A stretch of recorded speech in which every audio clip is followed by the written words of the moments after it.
हाँ जी, हमारा जो नेक्स्ट एकदम लास्ट टॉपिक बचता है दैट इज़ इंसर्शन सॉर्ट। आप दो तरीके की सॉर्टिंग और कर चुके हो इससे पहले, एक सिलेक्शन कर चुके हो और एक बबल कर चुके हो। अगर अब मैं बात करूँ तो 3 सॉर्टिंग आपने पढ़ी, बबल, सिलेक्शन, और अब आप तीसरी पढ़ रहे हैं इंसर्शन। तो सबसे मोस्ट इम्पॉर्टेंट तो ये है, ठीक है जी। इसको ये आनी चाहिए, ये दोनों नहीं भी आती तो भी काम चल जाएगा। फिर ये इम्पॉर्टेंट है और ये एवरेज पे आती है, ठीक है जी। तो आप सबसे पहले कोशिश करेंगे बबल सॉर्ट की। ज़्यादातर ये वाली सॉर्टिंग पेपर में आती है, पेपर के पॉइंट ऑफ व्यू से भी ये इम्पॉर्टेंट है, और फर्स्ट ईयर के लेवल पर आपको बेसिक्स में बबल सॉर्टिंग सबसे अच्छे से आनी चाहिए। सिलेक्शन सॉर्ट उसके बाद प्रैक्टिस करेंगे और फिर प्रैक्टिस करेंगे इंसर्शन की। तो पहले बबल को पक्का करिए। अगर बबल पक्की नहीं है तो इन दोनों पे ध्यान मत दीजिएगा, क्योंकि क्वेश्चन पेपर में या तो क्वेश्चन ऐसे आते हैं कि write a program for sorting, तो आप कोई भी लिख दो, ठीक है। नहीं तो ज़्यादातर write a program for bubble sorting आता है। तो कंफ्यूज ना हो, पहले बबल पे फोकस रखेंगे, इंसर्शन सबसे एंड में। फिर अगेन मैं वही बात बोलूँगी कि सिलेबस में है, मेंशन्ड है, इसलिए करा रही हूँ, ठीक है। नहीं तो ये दोनों सॉर्टिंग ही इनफ होती हैं। चलिए अब बात करते हैं कि इंसर्शन सॉर्ट की, कि it is better than selection and bubble sort. ये दोनों से बेटर होती है, पर कब? जब size of the array small होता है। अगर एरे का साइज़ बड़ा है तो उस केस में सिलेक्शन और बबल ज़्यादा अच्छी है, ठीक है। मैं इंसर्शन सॉर्ट का आपको स्यूडो कोड लिख रही हूँ, मैं प्रोग्रामिंग नहीं लिख रही हूँ इसकी, ठीक है। स्यूडो कोड आपको मैं इससे पहले वाले लेक्चर में समझा चुकी हूँ कि स्यूडो कोड क्या होता है, नियर टू प्रोग्रामिंग लैंग्वेज होता है। नियर टू प्रोग्रामिंग लैंग्वेज होता है स्यूडो कोड। तो हमें इस स्यूडो कोड के अंदर हमें देखना है कि किस तरीके से इंसर्शन सॉर्ट परफॉर्म करती है, पर ये प्रोग्राम नहीं है, ये रन नहीं होगा, और ना ही ये एल्गो है, ठीक है। तो अब मैंने क्या किया, ये मैंने इंसर्शन सॉर्ट का स्यूडो कोड लिख रही हूँ। इंसर्शन सॉर्ट के केस में मुझे किस किस चीज़ की ज़रूरत पड़ेगी? ए क्या है यहाँ पर? एरे। और एन क्या है? एरे का साइज, ठीक है। अब मैं इस ए नाम के एरे में इंसर्शन सॉर्ट लगाऊंगी, ठीक है। अब इस ए नाम के एरे में मैं इंसर्शन सॉर्ट लगाऊंगी और एन उसका साइज होगा। मैंने 3 वेरिएबल्स लिए, आई, के और जे। मैंने सबसे पहले आई को 1 से शुरू करा है, एरे जबकि 0 से स्टार्ट होता है पर 1 से शुरू करा है, देखेंगे क्यों। तो एरे को 1 से शुरू करा, लेस देन एन तक जाएगा। फिर जो भी आई में था, मतलब जो भी आई के इंडेक्स में जो वैल्यू थी एरे में, उसको के में डाल दिया, ठीक है।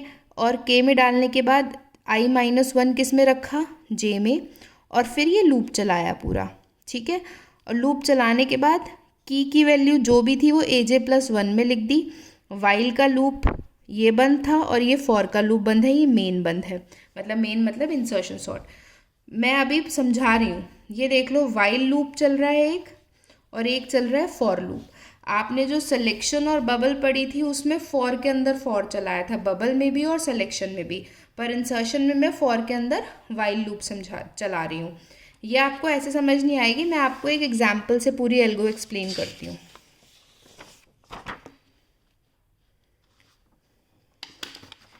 एग्जाम्पल है 25, 17, 31, 13, 2, ठीक है।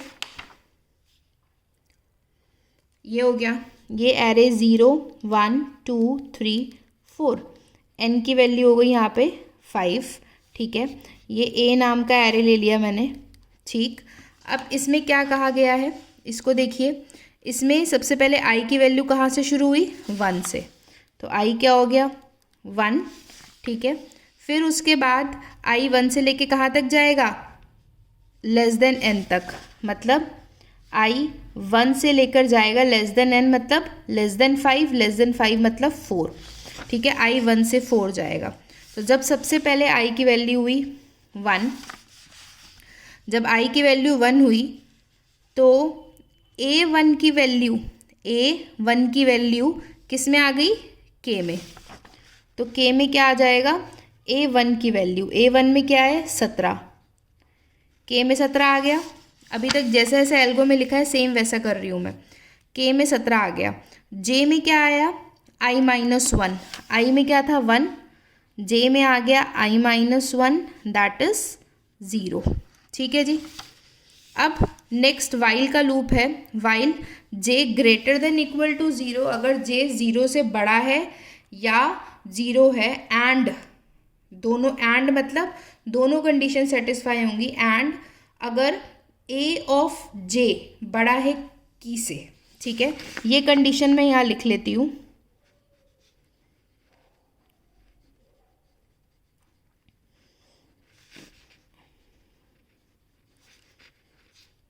अगर ऐसा है तो क्या करना है वो भी मैंने लिख लिया है, जिससे बार बार आपको वो पेज ना दिखाना पड़े। तो अब सबसे पहले जे की वैल्यू है 0, अगर जे 0 से बड़ा है या 0 है तो एक कंडीशन तो सेटिस्फाई होगी, एंड अगर ए ऑफ जे, तो जे में क्या है 0 और ए ऑफ 0 क्या है, ए ऑफ 0 क्या है 25, अगर 25 ए ऑफ 0 25, अगर 25 की से बड़ा है इसका मतलब दोनों कंडीशन सेटिस्फाई। अगर ऐसा है तो क्या करो, ए ऑफ जे में क्या है 0, ए ऑफ 0 की वैल्यू किस में डाल दो, ए ऑफ 1 में। तो अब एरे मेरा क्या हो जाएगा, ए ऑफ 0 की वैल्यू कहाँ चली जाएगी, ए ऑफ 1 में। तो 25, 31, 13, 2, तो ए ऑफ 0 हो गया खाली, क्योंकि आपने ए ऑफ 0 की वैल्यू कहाँ डाल दी, ए ऑफ 1 में। अब जे माइनस माइनस, जे अभी 0 था, जे हो गया 0 माइनस 1 इज व्हाट, -1, लूप चलना बंद। लूप फिर घूमेगा, जब घूमा तो जे की वैल्यू -1 थी, 0 से बड़ी नहीं थी, तो लूप चलना बंद। अब जब ये लूप चलना बंद होगा तब फिर से देखिए प्रोग्रामिंग में, जैसे ही ये लूप चलना बंद हुआ वैसे ही क्या होगा, ये के है, वैसे ही क्या होगा कि के की वैल्यू, यहाँ पे भी के वेरिएबल है, ठीक है, के की वैल्यू, सॉरी हर जगह के है, ठीक है भाई, सॉरी ये मैंने की एक जगह के लिख दिया और वो हर जगह के वेरिएबल कर लीजिएगा, वेरिएबल का नाम मेरे से गलती से चेंज हो गया है। तो क्या होगा कि जैसे वाइल का लूप चलना बंद हुआ तो जो के में था ना, जो के में था उसको मैंने कहाँ रख दिया, ए जे प्लस 1 में। जे की वैल्यू क्या आई थी एंड में, -1, तो ए जे प्लस 1 में क्या आ जाएगी, के की वैल्यू। अब के में जो भी था, जे में -1 था, -1 + 1 इज व्हाट, 0, तो ए 0 में क्या आ जाएगा, के की वैल्यू, के में क्या था 17, तो हमारा 0th पोजीशन पे 17 आ जाएगा। तो मैंने किया क्या, ये मेरी एक आइट्रेशन पूरी हो गई। अब फॉर लूप घूमेगा, फॉर लूप घूमते ही अब आई की वैल्यू क्या हो गई, 2। चलो अभी पहले मुझे एक बार बताओ, मैंने फर्स्ट आइट्रेशन में किया क्या, मैंने फर्स्ट आइट्रेशन में सबसे पहले आई को 1 से स्टार्ट किया था, ठीक है, और जे इससे पहले वाला था, तो आई को मैंने किससे कंपेयर किया, इससे पहले वाले से, इससे पहले वाले से कंपेयर किया। अगर पहले वाला बड़ा है तो मैंने इसको आगे ला दिया, यही तो करा, क्योंकि मैं असेंडिंग ऑर्डर में अरेंज कर रही हूँ, पहले बड़ा नहीं होना चाहिए। तो इसके अंदर मैं कर क्या रही हूँ, चलो आई की वैल्यू 2 देखो एक बार ध्यान से, ये आया, अब आई हो गया यहाँ पर, देखो अब जब आई 2 है ना तो मैं क्या करूँगी, इसको इससे कंपेयर करूँगी, इसको इससे, तो मैं हमेशा पीछे वाले एलिमेंट से कंपेयर कर रही हूँ। देखते हैं, अब आई की वैल्यू 2 हो गई, ठीक है, के की वैल्यू क्या होगी, फिर से आओ प्रोग्रामिंग में, जब आई 2 है तो ए ऑफ 2 की वैल्यू किस में चली गई, के में, ए ऑफ 2 में क्या है 31, तो के में भी क्या चला गया 31, और जे में क्या आएगा i-1, आई की वैल्यू 2 है तो जे क्या हो गया 1। अब जब तक जे 0 से बड़ा है, ये चीज़ मैंने यहाँ लिखी हुई है, जब तक जे 0 से बड़ा है और ए जे के से बड़ा है, ठीक है, अब क्या होगा, जे की वैल्यू 1 हुई, ठीक है, क्या ए ऑफ 1 के से बड़ा है, ए ऑफ 1 में क्या है 25, ठीक है, ए ऑफ 1 में 25 है, के में क्या 31, क्या 25 31 से बड़ा है, नहीं, इसका मतलब लूप चलेगा ही नहीं, इसके अंदर आया ही नहीं ना, जब ये इसके अंदर ही नहीं आया तो फिर बताइए, जब ये आपने इस लूप को चलाया, जब इस लूप के अंदर ही नहीं आया तो जे की वैल्यू क्या थी, फिलहाल 1 थी। जब ये लूप के अंदर ही नहीं आएगा तो वैल्यू कम ही नहीं होगी। जब वैल्यू कम ही नहीं होगी, जब ये इस लूप के अंदर ही नहीं आया तो सीधा बाहर आ जाएगा।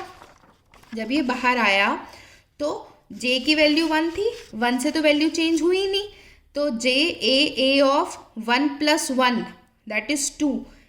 के की वैल्यू कहाँ चली जाए, A2 में, तो A2 में के की वैल्यू चली जाए। के में क्या था, के में क्या था 31, 31 कहाँ चली जाए, A2 में, A2 में तो ऑलरेडी 31 ही है। इसका मतलब इस आई की वैल्यू 2 पे कोई भी चेंज नहीं हुआ।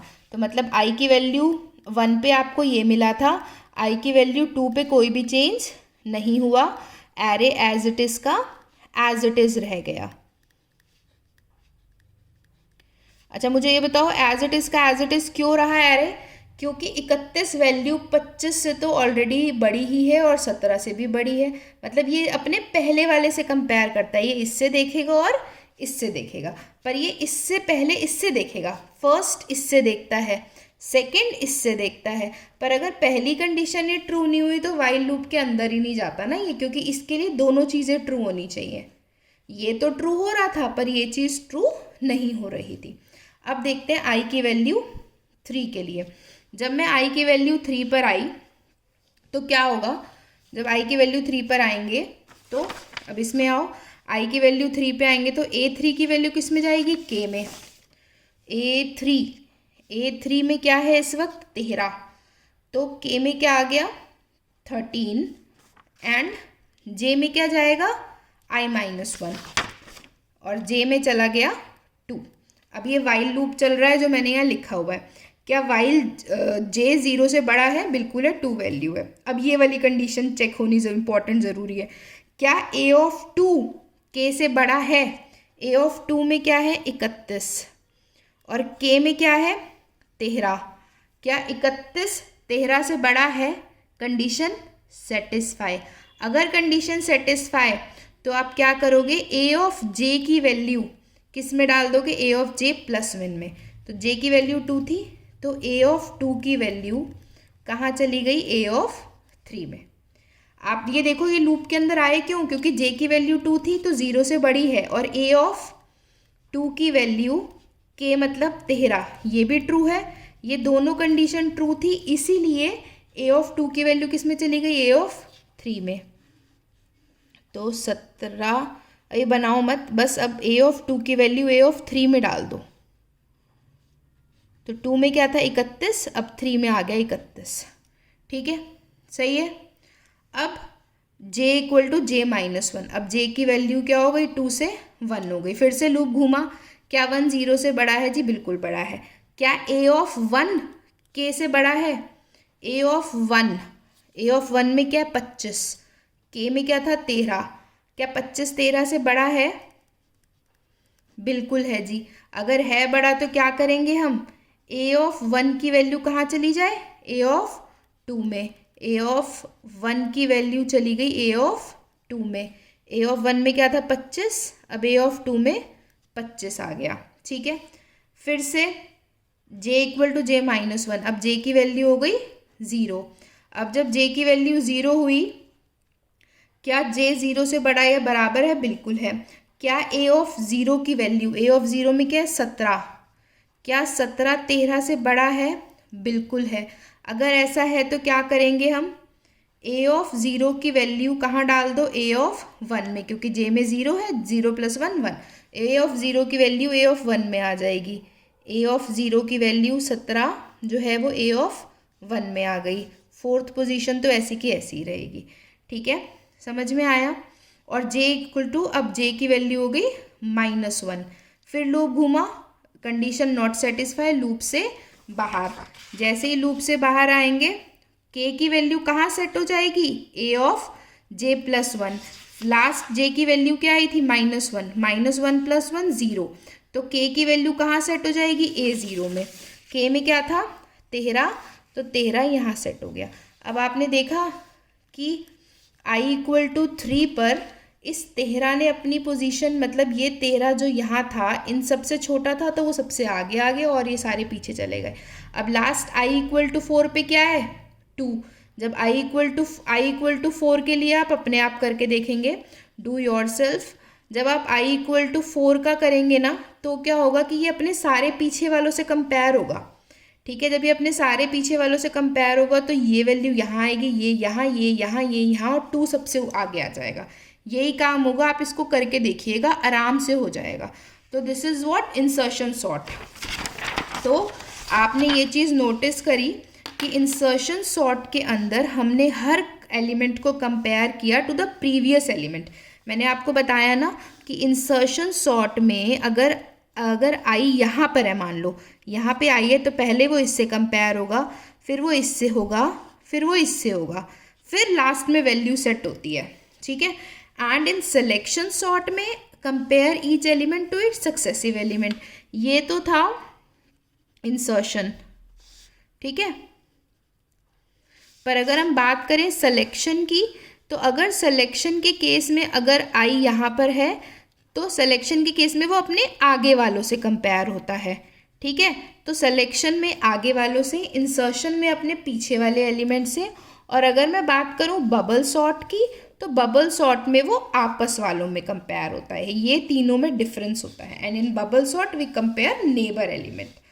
तो ये डिफरेंस याद रखिएगा कि इंसर्शन, बबल और सिलेक्शन में क्या डिफरेंस होता है। इंसर्शन में पहले वालों से, सिलेक्शन में बाद वालों से, और बबल में नेबरिंग वालों से कंपेयर होता है।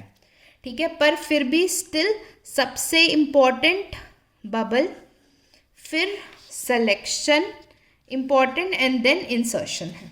ठीक है, तो सबसे पहले फोकस बबल पे रखिएगा, इंसर्शन और सिलेक्शन बाद में करिएगा। तो आई सपोज ये इंसर्शन सॉर्ट आपको क्लियर होगी अब। तो so this will be the last topic for you guys. Now your syllabus will be finished. अब आप अपनी PUE की तैयारी करिए, और जो भी कोई प्रॉब्लम आती है आप मुझे व्हाट्सएप पे बताइए। I will again upload the video as you required. Thank you and all the best.